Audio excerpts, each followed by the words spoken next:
meeting you right where you are on your foster care journey. This is the Forgotten Podcast. Hello and welcome to the Forgotten Podcast. I'm your host, Jamie Cabe, and I am so happy to be with you. If you are part of the foster care community, passionate about serving, or simply interested in learning more, we are here for you. In every episode of this podcast, you will hear stories from men and women who have experienced foster care to one degree or another. They may have grown up in the system, are caseworkers, foster parents, or others who are here to bring you hope or encouragement. If you enjoy this podcast, please subscribe and share it with a friend. And remember, you are not alone. I hope you enjoy the Forgotten Podcast. Well, Nick, I'm really happy to have you on the show today. We met through a mutual friend, and as we talked and I heard some of your story and your passion, I knew right away I wanted to have you on the podcast, and I wanted our listeners to hear from you. And so just thank you for accepting my invitation and coming on today. Well, thank you. I'm excited to be here. Yeah, this is going to be good. Of course, we're not going to cover every aspect of your story, right? We have 30 minutes-ish. But I do want to zero in on your heart and your experiences with youth in foster care who are aging out of foster care specifically. But before we really dive in, I want to give our listeners some context to who you are. So you're married to Carrie. Yep. 26 years. Yep. That's awesome. Yeah, 27 this year. So 27 this year. You have 5 kids. Yep. 3 of them are biological and 2 you adopted out of the foster care system. Correct. And you started fostering back in 2015. Correct. And have cared for 15 children. Yeah, wow. I think if I did my math correctly, and Carrie and I went back and we looked at all the youth, because the children that we have fostered, we typically put a picture of all of them on the wall. So we kind of have this collage of the youth that the young children that we have cared for. So I think cool. I think it's been 15, and we've awesome. Have said goodbye to most of them. But 2021 we adopted 2 of them. Wow. Well, you are also the executive director of a nonprofit ministry called Bridge to Brighter. Bridge to Brighter provides housing, supportive programming, services, and resources specifically to youth aging out of foster care.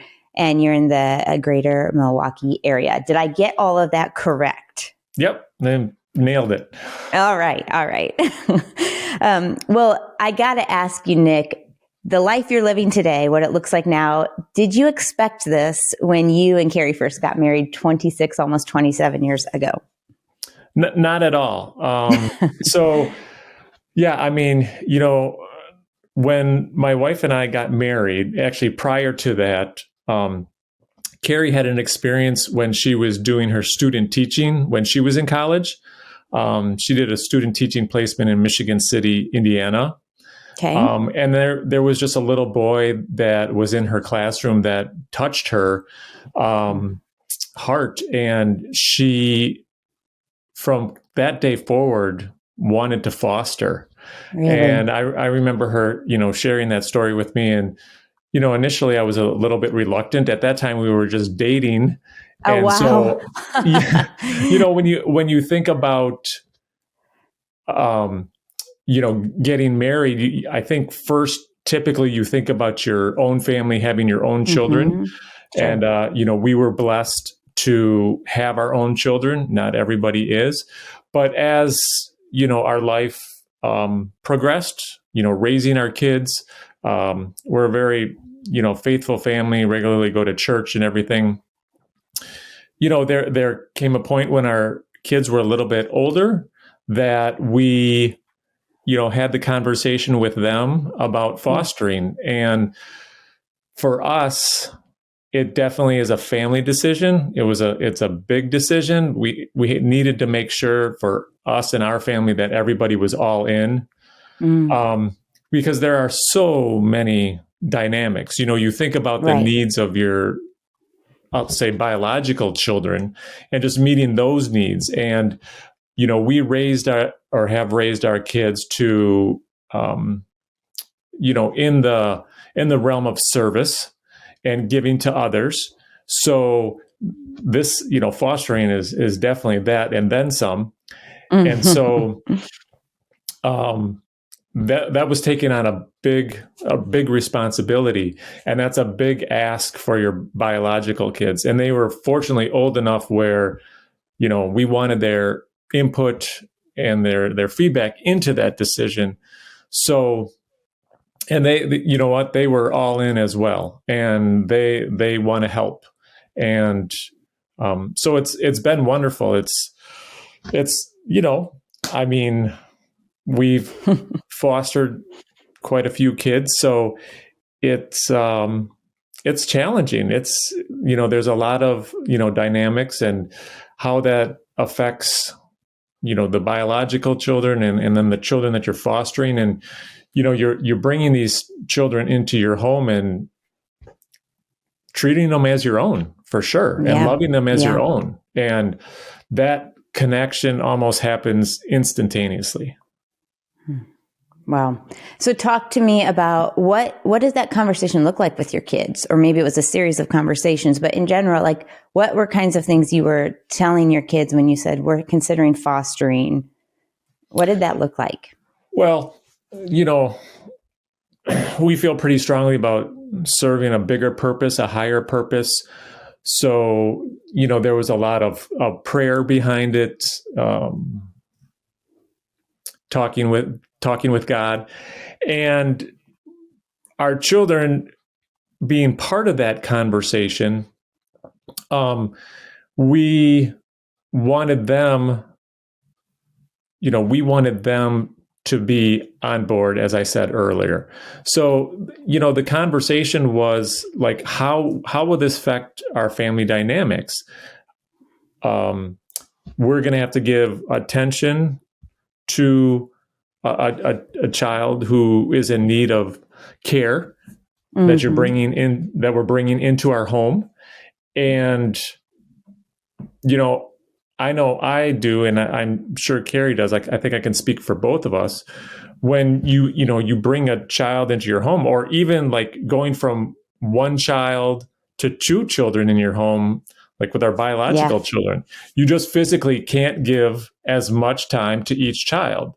So, where, you might say, I'll take my son, for example. Well, we might not be able to go out and play catch or shoot the basketball because we have to do something for a child that we're, bringing into our home that has a need. You might have to, pick them up at daycare or take them to school or, play a game with them in the house. So it's but in the end, I think it's made all of us, better people. And not only, I think as individuals, we learn so much more from these children that need to be cared for, that we bring into our home. So it's just it's an amazing journey. Yeah, it certainly is. Well, where did then your passion for aging out youth come from? Because you obviously were reluctant about foster care in the first place. You did foster, but now you're really serving this aging out youth population. Where did that come from? Yeah. So that started with Kevin and his wife, Shelley, who are the founders of Bridge to Brighter, and his sister, Heather, and the executive director of it's another local organization called One Hope 27 here in the Milwaukee area, to our home for a dinner. And this is right in the middle of COVID. But we were able to like space out. So we, were appropriately socially distanced and all that stuff. And it was a lovely evening, and it was wonderful meeting Kevin and Shelley. And that evening, I graciously, played host. And, obviously the conversation was not about me.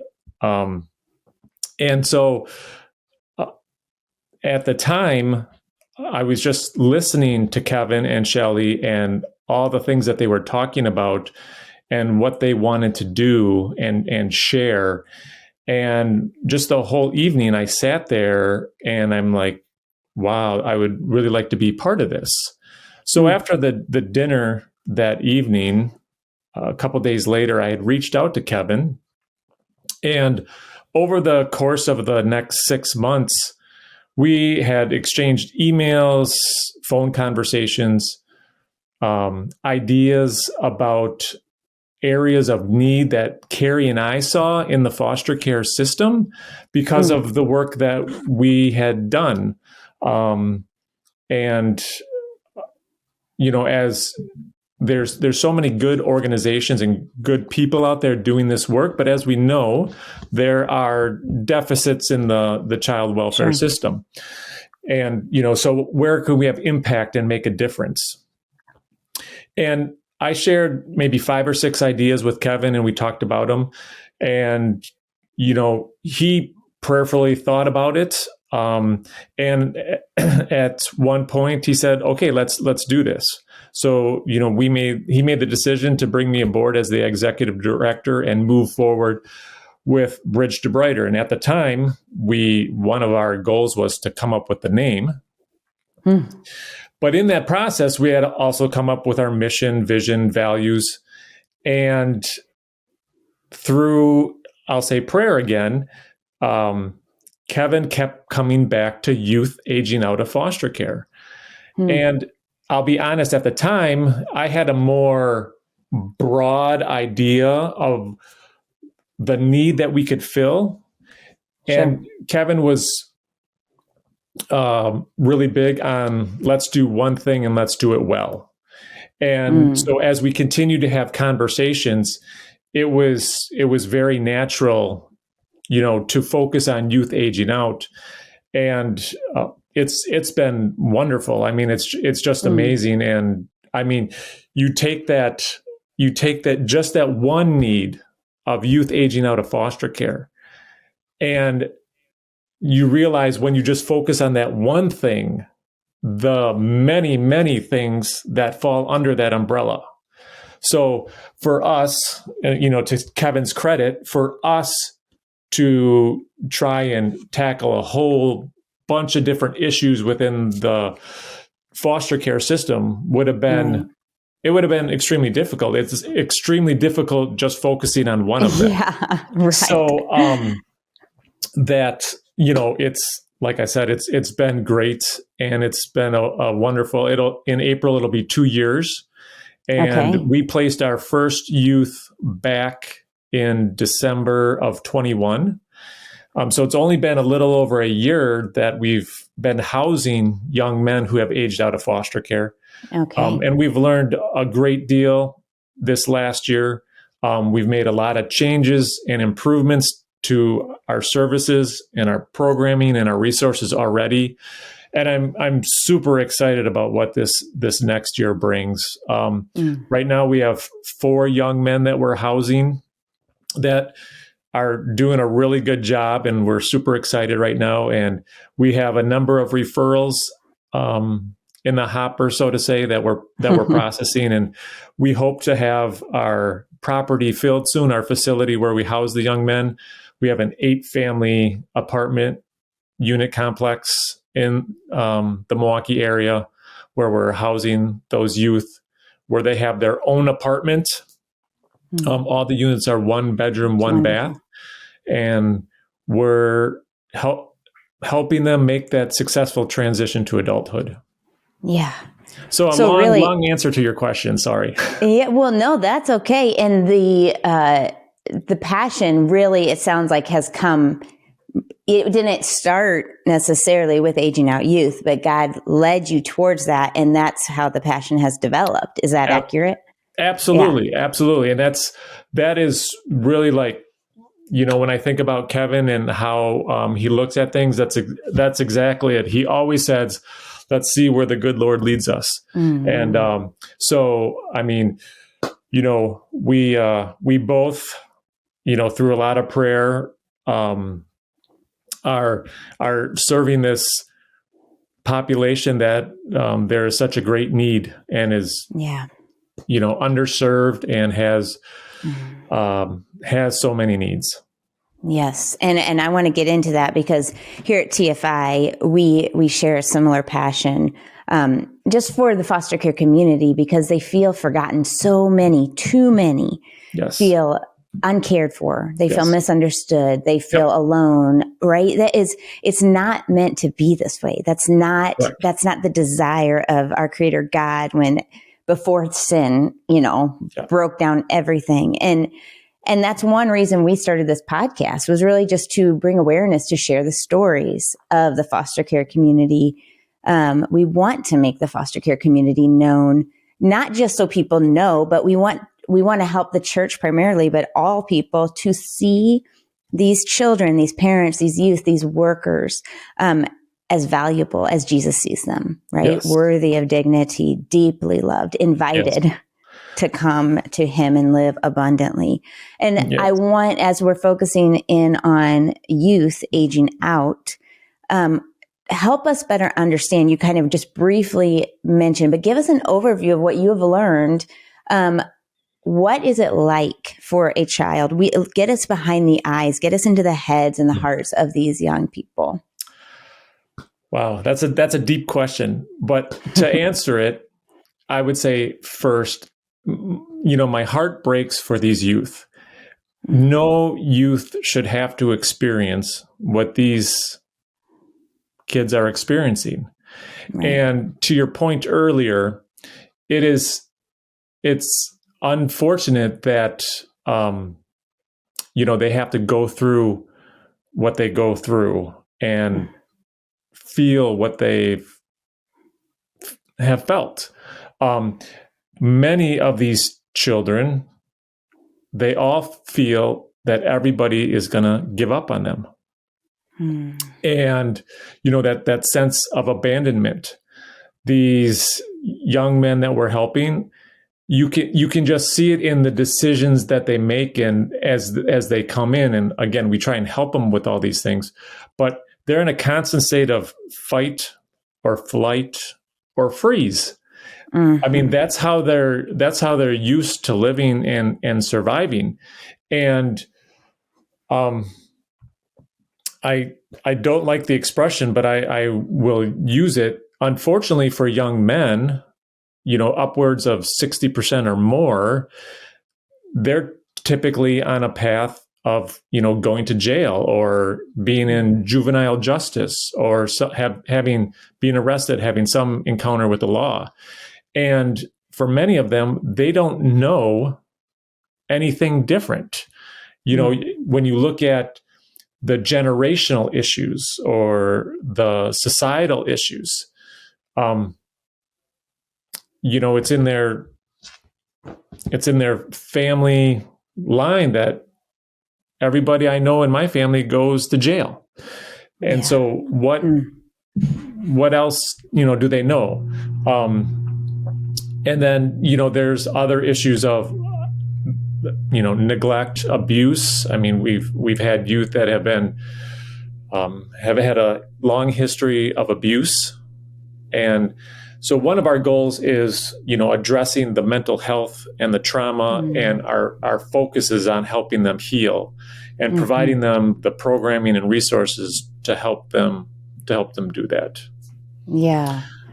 Wow. Talk more about that, the mental health piece, because obviously that is just something everyone is facing, but particularly when you have had such trauma, you have been victimized in the ways that these kids have. I mean, it is off the charts, the things they have to deal with. Again, a very difficult topic because you're working with a population who are technically adults. So they're 18. Yeah. Some of these youth, they've been in the child welfare system all their life, and they don't necessarily want to be in the system anymore. So they're again technically adults, so they can make that choice. Yeah. So when it comes to the services like mental health and trauma, we offer those, but there's almost no way of, if you want to say, mandating that. We are not like a residential treatment program. We're not, an addiction program, anything like that. So we're working with them to help them heal, provide them housing, give them that space that they can call their own, so they have that safe space. So hopefully they can focus on the issue of mental health and trauma by giving them a place where they have that space, and they don't have to worry about where they're sleeping that night. And we haven't even talked about it, but homelessness is, one of the biggest issues, which maybe we can talk about in a little bit. But to continue to address the mental health, we provide them resources to seek out, assistance and to address mental health and help them heal. Whether or not they choose to pursue that is ultimately up to them. Like, at the end of the day, we're trying to teach them self-reliance, accountability, that ultimately, if they're going to change their path or their course, they're responsible for that. Right. We're here to help them and mentor them and coach them and, guide them and support them. Mm-hmm. But we physically can't go to work for them or, correct, assist them.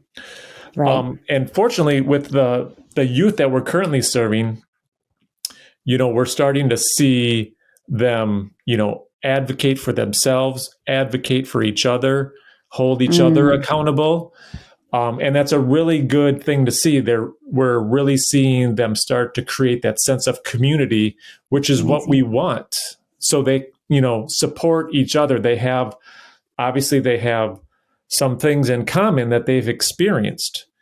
And, to kind of encourage each other to participate in a program or go see a therapist, and know that it's okay to see a therapist. That doesn't make you a weak person. Yeah.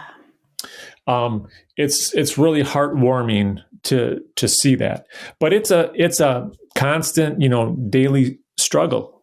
You can have, we all have good days and bad days, and our goal, and I think our youth know that we have a wonderful case manager named Matthew, and he has built great relationships with our youth, that our youth know that they can go to him and or me if they need something, if they, need a little pick me up or that support to get them to the next spot, so to say. Yeah, absolutely. Well, and I think I love that there's a community there, that there's a handful of kids together, adults, right? Who can learn together. That is so, I think, critical. We were designed to be in community, right? But I agree with you. Like, there's only so much anyone can do for another person. We can give a vision, but if you want it more than they do, it doesn't work. You're exactly right. and we have to remember, though, for those of us, I'll speak of myself, who has grown up in a loving home, a family where I was taught basic, I didn't have to live in survival mode. Yep. I never had to live in survival mode. And so sometimes those of us who have been raised and maybe have seen success or have just walked this journey that feels normal to us, it can be easy, right? Wrongly so, to be judgmental and go, well, why don't they just get it together? They have all this opportunity. They have this. Right. We need to understand, though, the brain, the trauma, the way they've lived their entire life in survival mode, it's fighting against them. Absolutely. So speak more to that. Yeah, it's so true. You hit it right on the head. Like we can sit here and say, well, why can't they get a job? Why can't they keep their apartment clean? because they don't know how. They've never been taught. They've never had to do it or have done it. Yeah. And so what might seem, I'll say, simple to us is difficult for them. And if you look at a lot of the articles or research out there on youth aging out of foster care, I mean, the climb is steep for them to get out of that. And, I mean, let's take working, for example. It's just not as simple as getting a job. I mean, it's, first, do they maybe or maybe not have the right requirements? Are they high school educated? Do they have a GED or high school diploma? And then looking at interviewing skills, job training. Do they have a resume? Applying for a job, do they know how to do that? So you take transportation. There's more to, what's that? Transportation. Yeah, transportation, motivation. Motivation. Yeah. A schedule, a routine of going to work every day. So it's so much bigger than getting a job. It's all the, if you want to say, preparation or prerequisites of a job before you actually have the job. So now, they have the job. Now it's, like you said, transportation, following a schedule, to, working 8 hours. I mean, some of these youth have never worked or aren't able to sustain that length of time. So that, they're, as I just saw something the other day, like it's small steps versus big steps. Yes. And that's, each step is a victory, is success. And at times it's really hard to measure and quantify this work. But, we've, at Bridge to Brighter, we're working right now on some pillars that are like our foundation of what we provide and want to provide and want to see our youth succeed in, and what we feel will help them make that successful transition to adulthood. Because trust me, I want nothing more than to cheer these youth on to their next chapter. Yes. And us be that, to be that bridge, to be that stepping stone to that success. So, I think our pillars that we are talking about really set a good metric of measuring, are we accomplishing what we want to accomplish? Is the youth, achieving what they want to achieve to be successful, to move on to the next chapter? Yeah. And I just want to say, success for each youth is going to look different. Yeah. For one, it might be, having and maintaining work, and wherever that may be, and in whatever line of work they want it to be. For another, it's, they have high goals, hopes, dreams, aspirations of maybe going to college or starting their own business or whatever. So whatever we can do to support them and get them to that point, that's our goal. Yeah. Yeah. Success is not what we think it is for them. It's what they think it is for them. Right. And thank you for saying that. So when they come in, we have them do a life success plan, because it's not our goals, it's their goals. What we want to do is we want to help them achieve their goals. Yeah. So. Yeah. Yeah. And I think about the people in my life who have been that for me. And I've had multiple. I have had wonderful people who have said, I see this in you, or I've heard this from you, and I want to help you get there. And it means so much. And so I just think what you guys are doing is incredible. And I know that it's not easy. I know that it can get discouraging at times because you do care so deeply for these kids. And when you see them falling, when you see them hurting, when you see all their past just throwing them off course, it's hard. Yes. But what is our response? What does our response need to be as people who love Jesus, who follow Jesus, when we think of or interact with or encounter these young adults who are struggling, what is our response to be? I think it's love. I think it's kindness. It's being compassionate. It's having empathy. Yeah.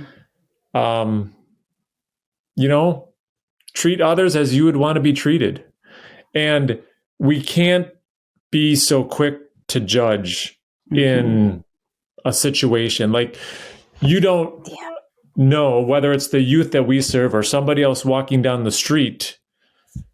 You don't know what they're going through on any given day and what might be going on. And, with the youth that we serve, we often talk about triggers, and you don't know what might be a trigger, and you don't know when it's going to happen. And so, it's like you're at the grocery store and somebody cuts in front of you in line, and you might be all upset, but you have no idea what's going on with that person in front of you, why they did that. Right. Is it right? Maybe not, but are they in a rush? Do they need to get somewhere? Do they have to pick up a child? You don't know. And so, again, coming back to being a little bit compassionate and having empathy and understanding. So I think that goes a long way. Yeah. So we work hard to show our youth, or when we're with our youth, having teaching moments. Like if, something happens, and obviously you can take any situation. There's not necessarily one way that's the right way to handle it. Sure. And so if one of our youth does something, obviously, if they do something well, compliment them and praise them and encourage them to model that and share that with others. And if there's a situation where it can be a learning or teaching situation, to talk through that and help them with that. And so, next time they know or can have a different response or an improved response to a situation. Yeah. Yeah. I've just never known shame or judgment to really help Yes. make a difference. Yes. At least not in my life. Right. Agreed. I want to talk. You've had a significant, really like a full circle kind of experience with one of your now board members.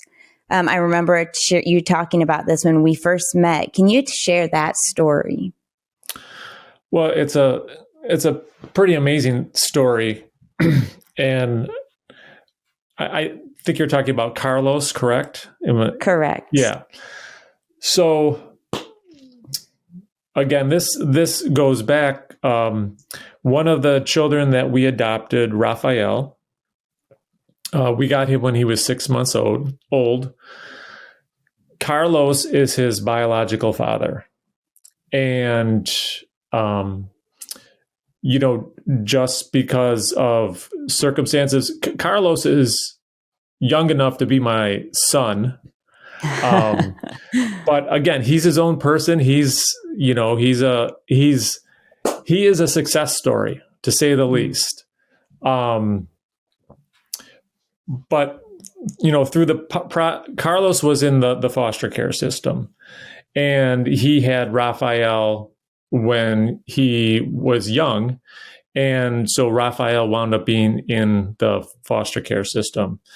Well, through a personal ask, Raphael wound up being placed with us, and we wound up adopting Rafi in 2021. I'm pleased to say Carlos is still a huge part of his life. He sees Rafi at least once a month, comes to our home. We welcome Carlos into our home. And in addition to that, Carlos serves on our board at Bridge to Brighter, and he brings such great insight. All of our members on our board are valuable. But the value that Carlos brings as being a former foster youth and sharing his experiences and the insight and knowledge that he can bring to the board members to help us better serve the youth that we serve is it's just incredible. Yeah. And so, pleased to say that, Carlos has his own place. He works, and he's a role model for other youth that have gone through what he's gone through. Again, the road is not easy, and we are, personally, and I'll say as an organization at Bridge to Brighter, we're here to support Carlos. And just, grateful to what he brings to our organization. Yeah. Because you and I can learn a lot, right? We can learn Absolutely. and we can share, and that's valuable and important. But man, to hear it, like you said, firsthand, from people who have lived it, who have walked, and I just will never, as much as I learn, as much as I seek to understand, I will never have that full perspective of what it's like to walk in someone's shoes in that way. And so, I love that you have him on your board. I love that he is a valuable part of your extended family. I love that because I just think, I'm sure, like you've said, you are better for it. The organization is better for it. Yeah, I learned so much from the youth that we serve. You think about, well, we're supposed to be teaching them. They teach us so much, and Carlos has done the same thing. And tell me more about that. One of the things that we are real passionate about here is helping people experience Jesus together. And we really believe we need the foster care community as much as the foster care community needs those who want to support it, right? Yep. And so how have you experienced more of Jesus? How have you grown by engaging with the foster care community? Every day by leaps and bounds. You have to have faith in God to do this work. I just don't know how you can't. I pray every day. My every action, I kind of analyze or think about or pray to God about, was it the right thing to do? Did what I do today help this youth, or did I enable this youth, or did I hurt this youth? Again, we are all human beings. We're not perfect. For sure. But obviously my goal is to bring out the best in the youth that we serve and to bring my best to Bridge to Brighter. And, to reflect on that and to be in prayer. But at Bridge to Brighter, it says in our mission, guided by faith. And, when you talk about the obstacles, and we've talked about some of them already, for these youth to overcome, faith and spirituality and religion is a big, it's a big issue that most youth, I think, have a negative connotation about.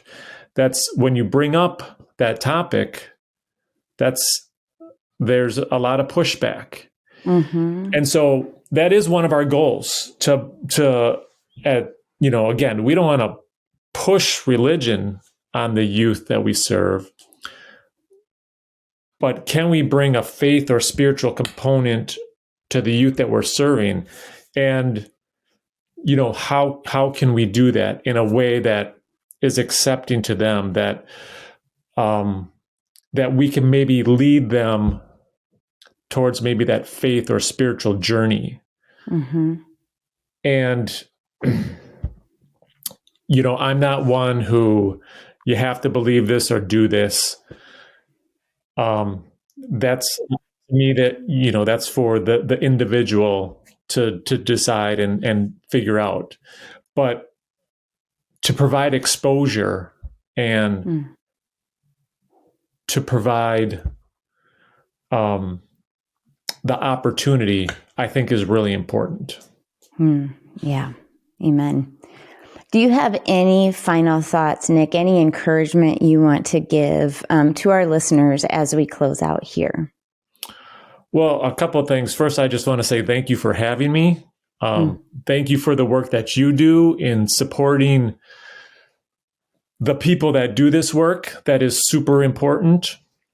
I think a lot of people that do this work can get burned out. I've seen many foster parents, because of the system or whatever, close their license. Yeah. I'm happy to say my wife and I, we just relicensed. And so we're still open. And, we had to go, I think I'd shared this with you earlier when we spoke, but, we went through a very difficult situation this past October where we had to say goodbye to a little boy that we have fostered for the last 4 years, who's been in our life 4 years. And he, unfortunately, was becoming unsafe in our home. And, we had to put the safety of the rest of our family first. But it breaks our heart because, we have tremendous guilt that we are not able to help this child. And it's so delicate because, do you keep them in your home? And then if something happens to one of your other children, you're not going to forgive yourself. But yet we so want to help this little boy with what he needs. And so, that's been really difficult, but we continue to forge ahead. We're trying to find ways to stay involved in his life, to let him know that we love him and care for him. So, we forge ahead and are keeping our license open because both Carrie and I feel that our work in this area is not done. And, that we have more to give. As far as, closing thoughts, this work is extremely rewarding. It's extremely challenging. It is, as I think I maybe said it when we started, no person, no child should have to go through what these youth are going through. And it's unfortunate, it seems like these youth sometimes seem forgotten about. And so it's our mission, it's our responsibility to care for them and provide them and make them productive, or at least make them productive citizens in society. It's all of our jobs to do that. And I'm, honored and privileged to do it for Bridge to Brighter. So thank you. Yeah. Well, thank you, Nick, for coming on. Thank you for all that you do. And you just keep onward and upward. Yes. Well, keep in touch. Yeah. All right. Thank you so much, Jamie. Well, I hope that today's episode encouraged you wherever you are on your foster care journey. We want you to stay connected, so be sure to subscribe and turn on notifications so you will never miss an episode. Also, we have great content at theforgotteninitiative.org. Thank you for watching. I cannot wait to be with you next time.